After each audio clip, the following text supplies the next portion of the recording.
ಕ್ರಾಂತಿವೀರ ಸಂಗೊಳ್ಳಿ ರಾಯಣ್ಣರ 228ನೇ ಜಯಂತಿ ಹಾಗೂ 80ನೇ ಸ್ವಾತಂತ್ರ್ಯ ದಿನಾಚರಣೆ. ಗಂಗಾವತಿ ನಗರದ ಸಂಗೊಳ್ಳಿ ರಾಯಣ್ಣ ವೃತ್ತದಲ್ಲಿ ಕ್ರಾಂತಿವೀರ ಸಂಗೊಳ್ಳಿ ರಾಯಣ್ಣನವರ 228ನೇ ಜಯಂತಿಯನ್ನ ಹಾಗೂ ದೇಶದ 80ನೇ ಸ್ವಾತಂತ್ರ್ಯ ದಿನಾಚರಣೆಯನ್ನು ಸಮಾಜದ ಮುಖಂಡರು, ಅಭಿಮಾನಿಗಳು ಹಾಗೂ ಸಾರ್ವಜನಿಕರ ಸಮ್ಮುಖದಲ್ಲಿ ಶ್ರದ್ಧಾಭಕ್ತಿಯಿಂದ ಆಚರಿಸಲಾಯಿತು. ಕಾರ್ಯಕ್ರಮದ ಅಂಗವಾಗಿ ಸಂಗೊಳ್ಳಿ ರಾಯಣ್ಣನವರ ಭಾವಚಿತ್ರಕ್ಕೆ ಪುಷ್ಪ ನಮನ ಸಲ್ಲಿಸಿ ಅವರ ದೇಶಭಕ್ತಿ, ಧೈರ್ಯ, ಸಾಹಸ ಹಾಗೂ ಸ್ವಾತಂತ್ರ್ಯ ಹೋರಾಟದ ಕೊಡುಗೆಗಳನ್ನು ಸ್ಮರಿಸಲಾಯಿತು.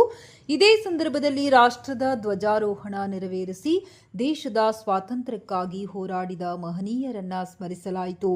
ಕಾರ್ಯಕ್ರಮದಲ್ಲಿ ಮಾತನಾಡಿದ ಸಮಾಜದ ಮುಖಂಡರು, ಬ್ರಿಟಿಷರ ವಿರುದ್ಧ ಕೆಚ್ಚೆದೆಯಿಂದ ಹೋರಾಡಿದ ಕ್ರಾಂತಿವೀರ ಸಂಗೊಳ್ಳಿ ರಾಯಣ್ಣನವರು ದೇಶದ ಸ್ವಾತಂತ್ರ್ಯ ಹಾಗೂ ನಾಡಿನ ಜನರ ರಕ್ಷಣೆಗಾಗಿ ತಮ್ಮ ಜೀವನವನ್ನೇ ಮುಡುಪಾಗಿಟ್ಟ ಮಹಾನ್ ಹೋರಾಟಗಾರರಾಗಿದ್ದಾರೆ. ಅವರ ದೇಶಪ್ರೇಮ, ಸ್ವಾಭಿಮಾನ, ಧೈರ್ಯ ಮತ್ತು ತ್ಯಾಗದ ಆದರ್ಶಗಳು ಇಂದಿನ ಯುವಜನತೆಗೆ ಸದಾ ಪ್ರೇರಣೆಯಾಗಿವೆ ಎಂದು ಹೇಳಿದರು. ದೇಶವು ಸ್ವಾತಂತ್ರ್ಯ ಪಡೆದು ಹಲವು ದಶಕಗಳು ಕಳೆದಿದ್ದು 80ನೇ ಸ್ವಾತಂತ್ರ್ಯ ದಿನಾಚರಣೆಯ ಸಂದರ್ಭದಲ್ಲಿ ಸ್ವಾತಂತ್ರ್ಯ ಹೋರಾಟಗಾರರ ತ್ಯಾಗವನ್ನು ಪ್ರತಿಯೊಬ್ಬರೂ ಸ್ಮರಿಸಬೇಕು. ದೇಶದ ಏಕತೆ, ಅಖಂಡತೆ ಹಾಗೂ ಶಾಂತಿಯನ್ನು ಕಾಪಾಡುವ ಜೊತೆಗೆ ಯುವಜನರು ದೇಶದ ಅಭಿವೃದ್ಧಿಯಲ್ಲಿ ಸಕ್ರಿಯವಾಗಿ ಪಾಲ್ಗೊಳ್ಳಬೇಕೆಂದು ಮುಖಂಡರು ಕರೆ ನೀಡಿದರು. ಸಂಗೊಳ್ಳಿ ರಾಯಣ್ಣನವರಂತಹ ಮಹನೀಯರ ಹೋರಾಟ ಮತ್ತು ತ್ಯಾಗದ ಫಲವಾಗಿ ನಮಗೆ ಸ್ವಾತಂತ್ರ್ಯದ ಮಹತ್ವವನ್ನು ಅರಿಯುವ ಅವಕಾಶ ದೊರೆತಿದೆ. ಅವರ ಆದರ್ಶಗಳನ್ನು ಮುಂದಿನ ಪೀಳಿಗೆಗೆ ಪರಿಚಯಿಸುವುದು ಪ್ರತಿಯೊಬ್ಬರ ಜವಾಬ್ದಾರಿಯಾಗಿದೆ ಎಂದು ಮುಖಂಡರು ತಿಳಿಸಿದರು.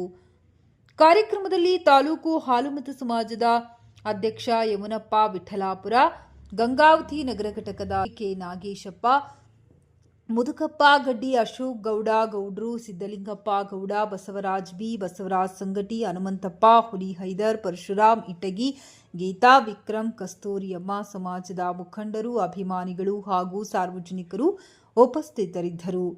ಸಂಗೊಳ್ಳಿ ರಾಯಣ್ಣನವರ ಜಯಂತಿ ಹಾಗೂ 80ನೇ ಸ್ವಾತಂತ್ರ್ಯ ದಿನಾಚರಣೆಯ ಕಾರ್ಯಕ್ರಮವು ದೇಶಭಕ್ತಿ, ಸ್ವಾಭಿಮಾನ ಮತ್ತು ರಾಷ್ಟ್ರ ಪ್ರೇಮದ ಸಂದೇಶ ಸಾರುವ ಮೂಲಕ ಅರ್ಥಪೂರ್ಣವಾಗಿ ನೆರವೇರಿತು.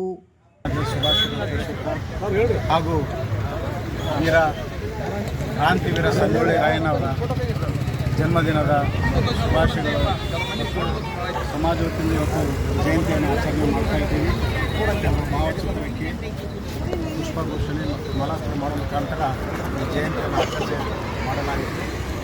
ಹಾಗೆ ಸಂಗೊಳ್ಳಿ ಕ್ರಾಂತಿವೀರ ಸಂಗೊಳ್ಳಿ ರಾಯಣ್ಣವರ ಹೋರಾಟ, ಅವರ ಸಂಘಟನೆ ಹಾಗೂ ದೇಶಪ್ರೇಮಿ, ಕನ್ನಡ ಭಾಷೆ ಅವರಲ್ಲಿ ಭಾಳ ಹುಮ್ಮಸ್ಸಿತ್ತು. ದೇಶಕ್ಕೋಸ್ಕರ ಹೋರಾಟವಾಗಿ ಬಲಿದಾನಗೊಂಡಿರೋದು ನಮಗೆ ದುಃಖಕರ ವಿಷಯ. ಆಗೋಸ್ಕರ ಕಿತ್ತೂರು ರಾಣಿ ಚೆನ್ನಮ್ಮನ ಒಳಗೆ ಬಂಟನಾಗಿ ಈ ದೇಶಕ್ಕೆ ಸ್ವಾತಂತ್ರ್ಯ ಕೊಟ್ಟಂಥ ಪ್ರಥಮದಲ್ಲಿ ಸಂಗೊಳ್ಳಿ ರಾಯಣ್ಣ ಅಂತ ನೆನೆಸ್ತೀವಿ. ಇವತ್ತಿನ 21ನೇ ಶತಮಾನದಲ್ಲಿ ನಾವೇನಾದರೂ ರಾಯಣ್ಣವರು ಹುಟ್ಟಿ ಬಂದಾರಂತ ಅಂದ್ಕೊಂಡಿದ್ರೆ ಅದು ಸಿದ್ದರಾಮಯ್ಯ ಮುಖಾಂತರ ನಾವು ಅಂದ್ಕೊತಾ ಇದ್ದೀವಿ ನಮ್ಮ ಸಮಾಜ. ಅದೇ ರೀತಿಯಾಗಿ ಎಲ್ಲರಿಗೂ ಮತ್ತೊಮ್ಮೆ 228ನೇ ಕ್ರಾಂತಿವೀರ ಸಂಗೊಳ್ಳಿ ಜಯಂತಿ ಶುಭಾಶಯ ಸೂಚಿಸುತ್ತಾ 80ನೇ ಸ್ವಾತಂತ್ರ್ಯ ಸೂಚಿಸುತ್ತಾ ನಾನು ಎರಡು ಮಾತು ಮುಗಿಸ್ತೇನೆ. ಜೈ ಹಿಂದ್, ಜೈ ಕರ್ನಾಟಕ.